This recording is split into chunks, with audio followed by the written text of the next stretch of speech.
though? How'd I get there? Yeah, for real. How do you get there? Because we just kind of that's an interesting question. We just try shit out on our show, and sometimes we hit, and sometimes we don't. You got to work immediately. You got to get something now. There are people listening who'll click you out. Oh, geez, the Shatner's on. Let's turn it off. Unless Shatner's saying something of enough interest to stop the turning of that dial, or else get Shatner off quickly to get somebody more interested. Never. But how do you get him comfortable to say some stuff they've never said before? I try to take up minutia.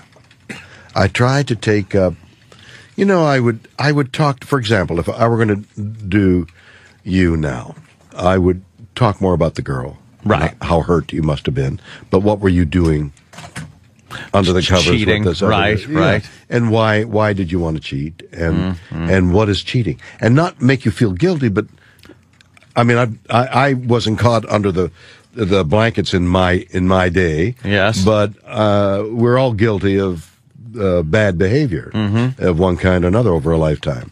And there are reasons for that.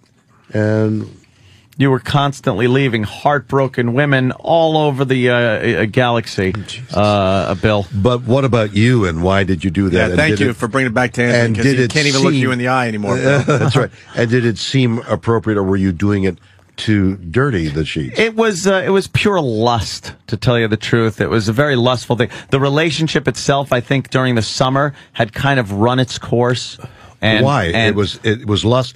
It was for your girlfriend as well. Yeah, for the girlfriend. And she wasn't mentally... Not so at the beginning. At the beginning, there was a relationship there more so than just lust. But I think after the entire summer, the end of the summer, it kind of got to... Hold on a second. Yeah. Hold on a second. Lust is good, right? I mean, lust is really good. Yes. It's part of what we are. Oh, yeah. But do you know, in your lifetime of relationships, do you know that lust mixed with affection and love is better? Oh, absolutely. You do know that? Yeah. You've had that? It's got to be balanced out. Well, not balanced necessarily. Absolutely. And when did you have that? Before the traffic girl. Right. Just before the traffic girl? Oh, yeah, I think, yeah. So kind of what happened to that magical relationship? It went about nine years. Really? Yeah. And so did you leave her, or did she leave you? Oh, she kind of ditched me. And that hurt? That killed, actually. Yeah, well, you know something? I saw it coming, so it wasn't really that Why didn't painful. you do something about it? Because I'm kind of one of those guys that I let things kind of take their wait a minute. course. What does that mean? You alter the course of this conversation. Why don't you alter the course of what seemed inevitable to you? I should have, and I always kind of look back at those situations and say, I really should have done something about that. You were inactive. You were passive. Yeah, very passive, and just kind of let things happen, and then I realized... Why? And see, now you're into the interview. Guy. Yeah, see, no, now you're keep talking. Going, because we've been wanting to know the answer to this for a long time.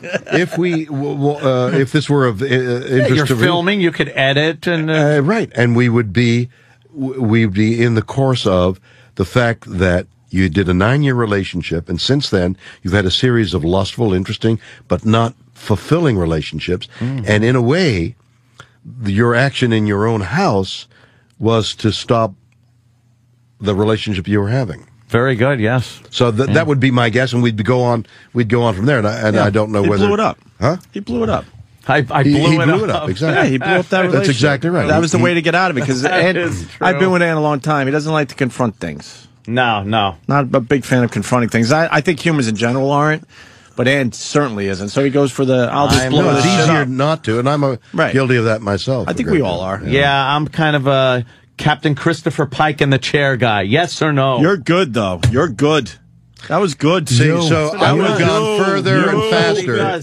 I would have gone further and faster on that, and we're there because we're talking about something that is deep. But you don't let him off the hook, and you like hit him fast with the questions, right? And because it is a sensitive subject, and because he's vulnerable on it, he was willing to open up, and he was a good guy and knew what I was doing and allowed himself. But you're also not a threatening guy. You're not like, I'm going to dig this out of you in some kind of a nasty way. Exactly. You're just talking. I'm just talking to you. That's it. I'm just finding an interesting aspect of your personality that you're sort of you're half aware of it or fully aware of it yourself and haven't just talked about it.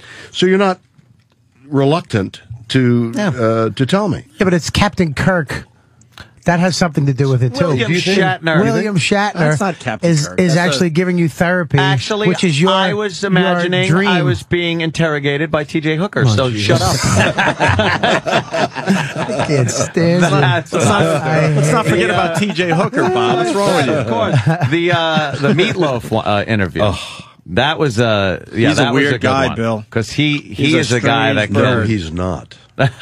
For real? For real. Did you see the documentary I think MSG did? No. And following him around the country? He's a weird dude. He's sick every day. Sick physically? Yeah. I think he's terrified to perform, so every day backstage he's getting sick, and his own staff rolls their eyes like, oh, here he goes again. Yeah, but Meatloaf touched your soul. Did he touch my soul? Yeah, he did. Did you see the interview? No. Yeah, I saw that. I saw was a good the one. He touched- documentary. No. I'm just saying the documentary No. made me On feel raw for the nerve. guy. Why did He makes you cry. For real? For real. What does he say? See? There it is. There it is. What did he say? What did he say? Because, now I need to know. Death of his parents. At what age? Not so long ago. Really? Yeah. And he talks about it. He allowed himself to talk about it. And suddenly, this young man who was unaccustomed, maybe not unaccustomed, but ill at ease at talking, was not very verbal, didn't know quite what to do and what to say, was uncomfortable for the first 5 or 10 minutes, slowly opened up and slowly began to reveal an aspect of his life that was meaningful to him. And suddenly we were into a story of enormous proportions where both his parents, who died, I think it was carbon monoxide, together died. Wow. And he's performing, and he has to go on. Wow. Now, is that a story? That's a hell of a story. Yeah. And he touched your soul, and he's not weird at all. I mean, he may act weird and he may be uncomfortable, but they're inside Meatloaf, which I asked him about his name. I mean, the very term Meatloaf gives you a disparaging thought about already. Not me. But Meatloaf was his name from the very beginning. It wasn't like an assumed name. Wait, so he never... Well, how long ago did that happen? I don't quite remember, but not too long ago. And he didn't tell anyone else that before he went on your show? I don't remember reading about not that I know one. of. So what I'm saying to you is, these performers that we're able to book come on, and suddenly they're talking about stuff that is so part of a hidden part of their soul that is so revealing. Their humanity is so revealing that you want to love them. And you think it's the closeness?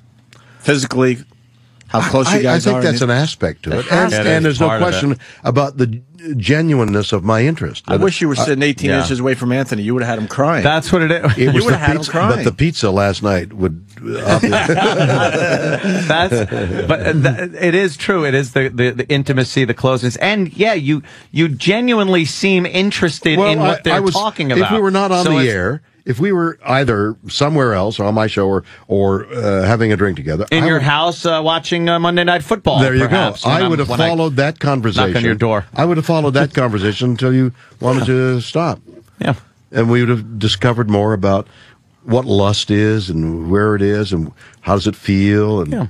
Do you expose a lot about yourself during these conversations? I make a point of trying to do so to make you feel comfortable. Yeah, a little more comfortable. So that when I say, I've done the same thing. Mm-hmm. Absolutely. Fouled my own nest. Yeah. Fouled my own nest. Wow, that's a good one. One way to put it. What was your saddest moment?